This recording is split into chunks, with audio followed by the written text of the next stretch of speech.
you so much for having me. Thanks for coming on the show. Thank you. Filmmaker extraordinaire. What a triumph the film is. I know. And Thank you. So you moved to America from Japan when you were 17? Yeah, you moved to Utah? I moved to Utah, yep. Right. Yep. Why? I was the only... I told my counselor, she asked me where I wanted to go. I said, I want to go to a place where I don't see my people. And they said, I have a perfect place for you. And I landed in Utah. Right. Yes. So I'm very lucky to visit Japan once a year. My wife and I love it. Oh, wow, once a year. We love it. Yeah, it's clean, everyone's polite. Yeah. Trains on time, everything tastes amazing. Why the would you leave? Why did you leave? Well, I left for American Go dream. back. Well, now I feel like I should go back sometimes. But no, I moved because I wanted to get on the yellow school bus. You know, I watched a lot of Hollywood movies, and I wanted to come to America and then just. You watched the movies. You didn't watch the news. I did not. I did not. I did not watch the movies. I just watched all the heartwarming, good movies. And no, that's what made me come here. Yeah. Oh my God. It was Back to the Future. Back to the Future. Goonies and. Yeah, it was RoboCop. Yeah, RoboCop. Yeah. 1 and 2. 1 and 2. 1 and 2. And 3. Terminator. 1 and 2. Die Hard. Die Hard. Yeah. Oh my God. When I saw Die Hard, I was like, I gotta go there. Yeah.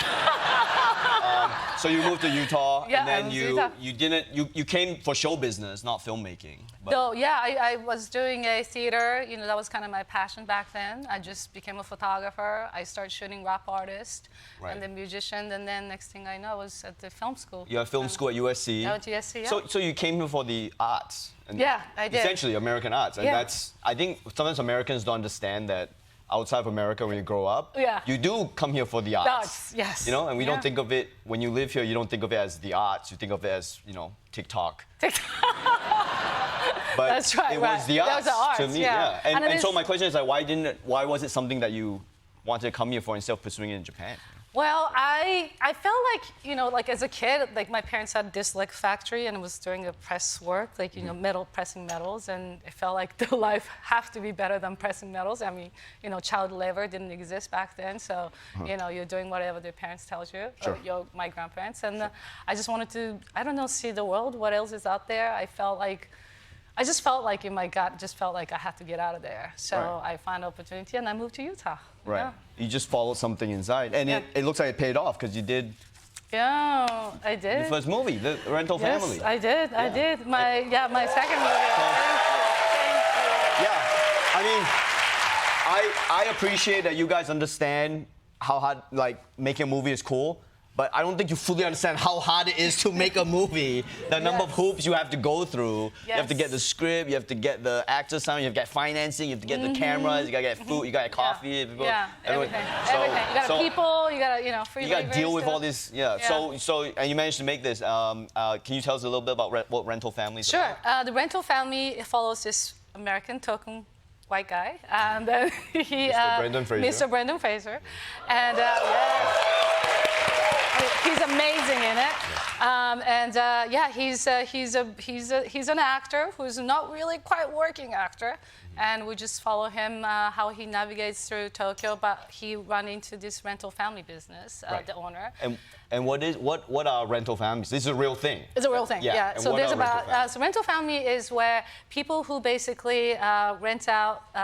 The agency that rents out actors, or people who wants to be the surrogate of the people who needs to just be mom, dad, sister, brothers, whatever you want. You just walk in and they're gonna play exactly what you ask them to do.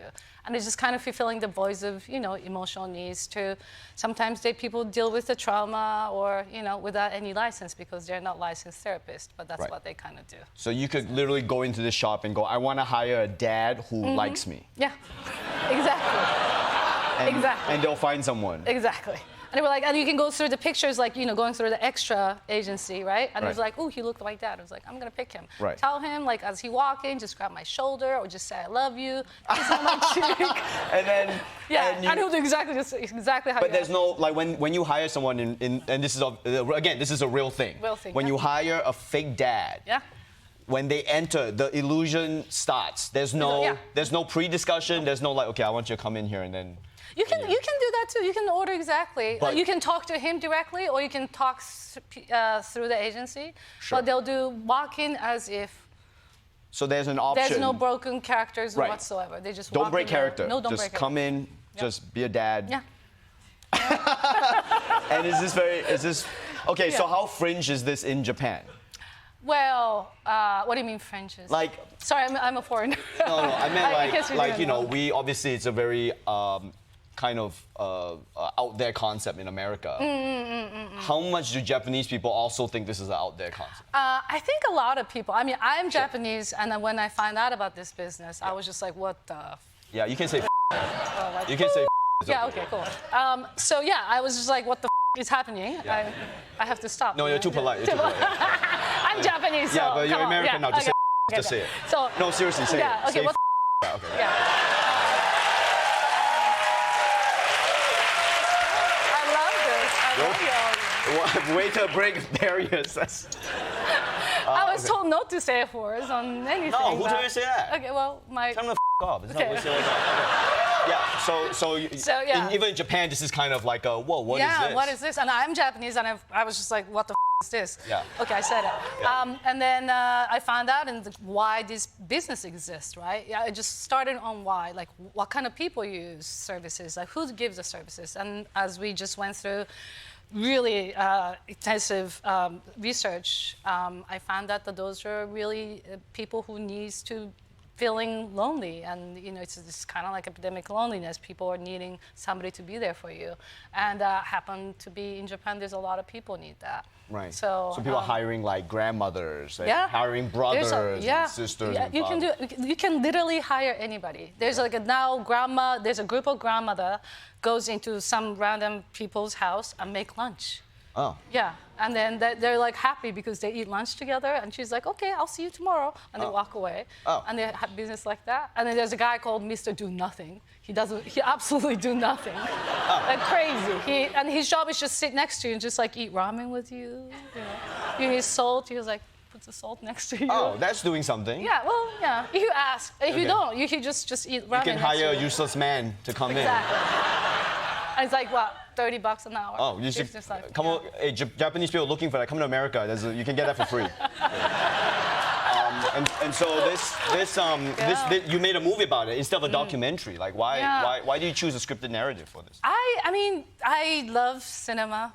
I mean, that's always the bottom line. I love growing up watching Hollywood movies and behind my grandmother's tea shop, and you know, it just always felt like that's something that maybe I didn't think about it then, but now looking back, that was kind of my practicing of learning what kind of movie I want to make. So yeah. I watched the film and it's beautifully made. Thank you. The editing is perfect. The story is perfect. The acting is great. Everything feels very considered, and it's one of those movies where even though you don't know, it's character driven, right? There's no big action set piece. Yeah. But it's one of those movies that catches you from the start and you can't stop watching it. The whole time. Every scene is very entertaining. That's Do cool. you have any like commentary on like this? You know, there's kind of like this back. Hollywood's kind of like in a little bit of a mess right now in terms of everyone's stuck either between big blockbusters that maybe aren't making money and small indie films that no one's watching. No one's money.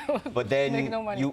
So I guess I'm saying like, everyone's bitching about these big blockbusters, but when you make something small and character driven that's good, no one comes out to watch it anyway. Yeah. So That's true. So what the people want? I mean, seriously. What the watch this? Why? It's a good movie. Yeah. You don't watch it or stop bitching about it. So I mean, you just kind of. I mean, you hope that people come, and I hope you guys will come for this one. Yeah, but this movie talks about connection. I feel like in general, people are like always constantly talking through phones or computer. There's always something between us. But this movie talks about the importance of having this true connection, even you're hiring people or whatever the circumstances is. Yeah. So talks about even though you're not related, it's a found family that they create. And then Brendan Fraser does incredible job navigating, individual character, Yeah. and then finding who he is really eventually. No, the message and theme is so relevant. It comes through to it. And one Thank of the you. beautiful things about the film I feel was that I guess technically it's a foreign film, but when I was watching it, it didn't feel like a foreign film at all. It just felt like a well-made that's- movie. How much did you consider?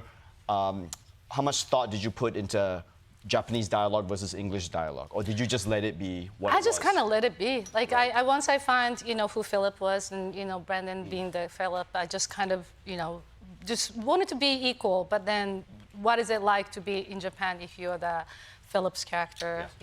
Being there for 7 years, it's like a half and half. But I also wanted to make this movie for the world. Sure. If it's just all Japanese, it'll be a little bit difficult to understand.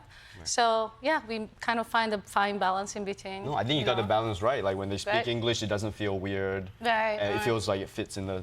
And when they speak Japanese, also obviously feels correct because they're set in Japan. Right. And you got a chance to direct one of your acting heroes. Yes, it? yes, Akira Emoto, and Yeah. he's like a childhood dream. Sure, he's a Japanese acting legend. And it was weird. How did you direct him? Was it weird to give him direction? Well, at first I was so nervous. I mean, he came to audition because he had to speak English, and then Oh shit, you auditioned him? I auditioned him. man. I was like, Oh, he was man. like, he's 77. He just turned 77, and No, that's awful only. yeah, he never auditioned ever in his Right, life. and you And I made was your like, 77-year-old yeah. hero audition for your Yeah. indie film. Yeah, and so I was like, almost like shitting my pants, and I was like, hey, excuse me, can you do this? And he's like, what do you want? And I'm like, oh, okay. But anyway, working with him was great. We did a lot of improvisation, and You just told him to shut up and do it the way I tell you Yeah, to exactly. Yeah. He took the role. Never. No, he's great in the movie. He's Thank awesome. you. You see these actors who are at the top of their game. And Yeah, So totally. thanks so much for making a movie. It's a beautiful movie. Thank It's you. telling a real human story, and Yeah. I hope everyone out there can go watch it. Yeah, totally. Everybody, sit down, everybody. Hey, Rental Family will be in theaters everywhere November 21st. Hikari-san.